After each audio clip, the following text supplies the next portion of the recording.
India जो है वो हमेशा पाकिस्तान को वहां पे टारगेट भी करता है और चाइना को भी सुना के आता है। मिसाल के तौर पे डॉक्टर जयशंकर ने चाइनीज को बड़ा क्लियरली कुछ बातें की हैं। रजा, क्या कहेंगे पहले, क्या पाकिस्तान की जग हंसाई हुई है? देखिए, ये तो आलमी साजिश का हिस्सा है, ये तो एक इंटरनेशनल कंस्पिरेसी है जो पाकिस्तान के खिलाफ हैच की जा रही है ताकि SIFC को नाकाम किया जाए। पाकिस्तान के वजीर आजम की रशिया के सदर से मुलाकात हुई है और जो इंतहाई शर्मनाक बात मुझे लगी, जिस बात को देख के सुन के मुझे बुरा लगा, ये बात है, ये रशिया बार बार पाकिस्तान को कहता है कि अपनी फॉरेन पॉलिसी को आजाद करो। हम आजाद नहीं कर सकते, आजाद होने का मतलब है हम गुलाम हो जाएंगे। वो डेवलपमेंट है जहां हम देख रहे हैं कि हिंदुस्तान के प्राइम मिनिस्टर जो बहुत ही एक इम्पोर्टेंट डिसीजन मेकर हैं SCO के हवाले से, बड़ा वजन है हिंदुस्तान का, हिंदुस्तान के प्राइम मिनिस्टर अचानक शंघाई कोऑपरेशन ऑर्गेनाइजेशन SCO के समिट में शिरकत नहीं। आप बड़ी बड़ी बातें कर दें नेशनल असेंबली में खड़े होकर, इससे क्या फर्क पड़ता है? मुझे बताइए। इससे कोई फर्क नहीं पड़ता। आप ये देखें आपका हमसाया कहां पर पहुंच गया और आप कहां पर हैं। इस कौम ने पता नहीं इसका फ्यूचर क्या है। जो गंदगी, फहाशी और जो जुल्म हो रहा है पाकिस्तानी लोगों पे, उसको वो बर्दाश्त करने को तैयार है। साथ ही वो कहते हैं हमारा जो कल्चर इस किस्म का है कि लफ्ज चूतिया इस्तेमाल ना करें।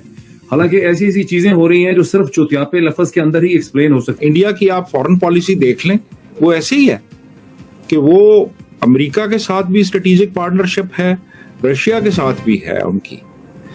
तो हमारा तो ऐसा सिलसिला ही नहीं है, हमें तो समझ ही नहीं आ रही। सो इंडियंस को इमीडिएटली एक चीज चाहिए कि हमारा उनके साथ LAC के ऊपर कोई मसला हल हो जाए।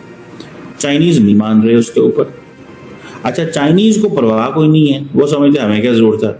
इंडियंस कहते हैं ठीक है, अगर आपको परवाह नहीं है ना तो हम आपके साथ किसी और चीज में एंगेज ही नहीं होंगे। खुदा न ख्वास्ता पाकिस्तान 2030 तक कायम नहीं रहेगा, टूट जाएगा। हम लाते हैं टॉक शोज और अनलिमिटेड एंटरटेनमेंट सिर्फ YouTube पर। अगर आपने अभी तक हमारा चैनल सब्सक्राइब नहीं किया तो अभी सब्सक्राइब करें और बेल आइकॉन को क्लिक करके हमारी लेटेस्ट वीडियोस के बारे में अपडेट जानें। पाकिस्तान के हवाले से तो मैं जानना चाहता हूं कि हम SCO में जाते हैं तो हमें क्या मिलता है, हमारी लीडरशिप क्या डील्स करती है, हमें क्या मल्टीलैटरल बेनिफिट्स मिलते हैं।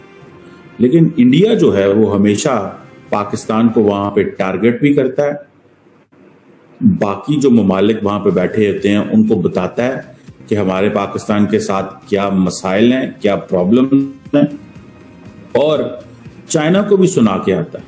मिसाल के तौर पे डॉक्टर जयशंकर ने चाइनीज को बड़ा क्लियरली कुछ बातें की हैं। उनमें 3 इंपॉर्टेंट बातें डॉक्टर जयशंकर ने की हैं।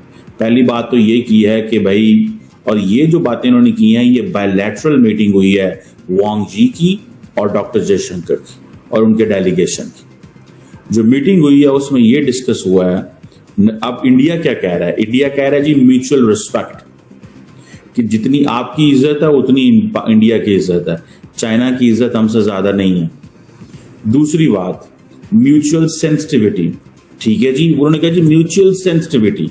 म्यूचुअल सेंसिटिविटी मीन्स कि जितने आपको हमारे बारे में खदशात हैं उतने ही हमें आपके बारे में खदशात हैं। सो लिहाजा इस चीज में आपने नहीं जाना कि आप जो है वो जिसे कहेंगे ना कि आप कुछ ज्यादा ही वो है। सो ये म्यूचुअल सेंसिटिविटी जो है वो बड़ी इंपॉर्टेंट है एक चीज।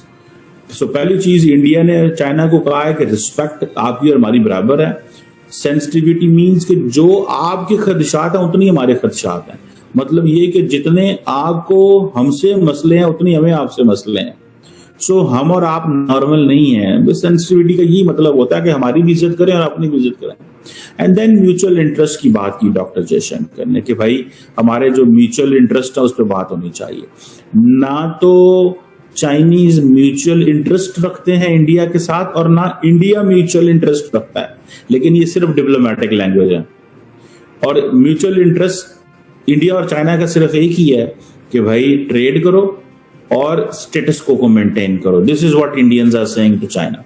But when Chinese are saying to the mutual interest जो है वो ये कह रहे हैं कि keep Americans away from the region. वो इस लेंस में बात कर रहे हैं। इंडियंस तो नहीं करते ना, इंडियंस तो चाहते हैं अमेरिकन आए। ठीक है ना जी, इंडियंस तो चाहते हैं कि अमेरिकन की प्राइसेस बढ़े, हमें उससे फायदा होगा। बहरहाल ये एक पॉइंट है।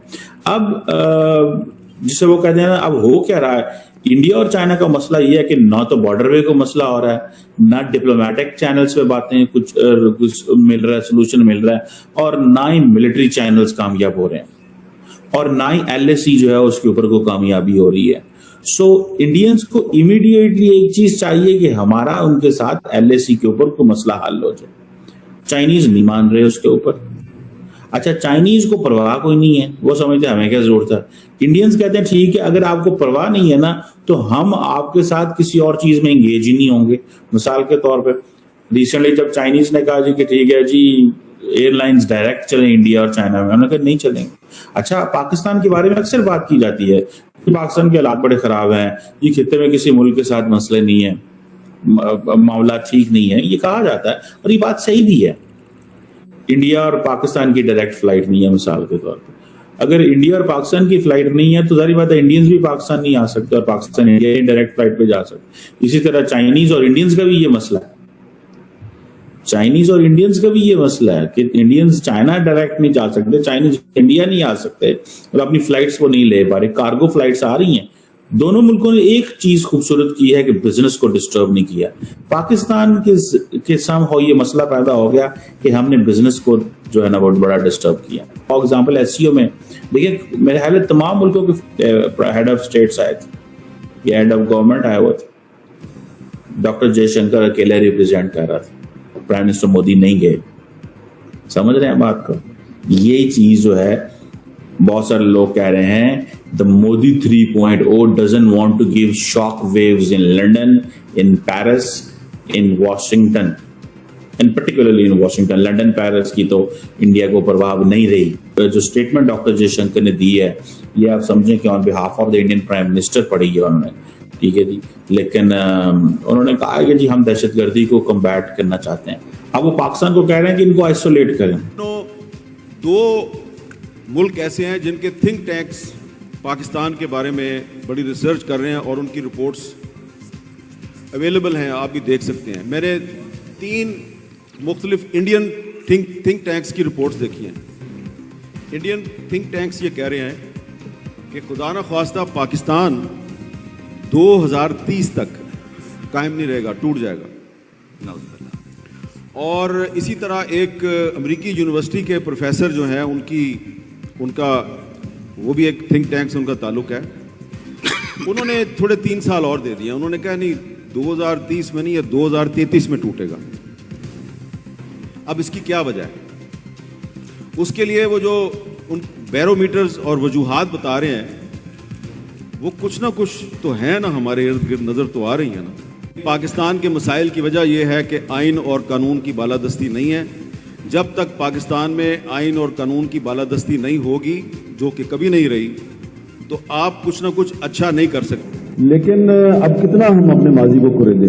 अब तो पाकिस्तान के बच्चे बच्चे को पता है कि हमारा माजी इतना शानदार नहीं है। हमारी तारीख में बहुत बड़े बड़े लोग पैदा हुए हैं जिन्होंने हमें ये मुल्क बना के दिया, लेकिन हमने उनके किरदार से और उनकी तालीमात से कोई फ़ायदा तो नहीं उठाया, ना ही उनके रास्ते पे चले। तो नतीजा हमारे सामने है। अब हमारे इर्द गिर्द जो भी हो रहा है तो वो कुछ ना कुछ गलत ही हो रहा है। तो आपको ये वीडियो कैसा लगा कमेंट बॉक्स में जरूर लिखिए। इस वीडियो को लाइक कीजिए, शेयर कीजिए, सब्सक्राइब करना ना भूलिए आपके चैनल EFC को। तो मिलते हैं अगली वीडियो में। जय हिंद।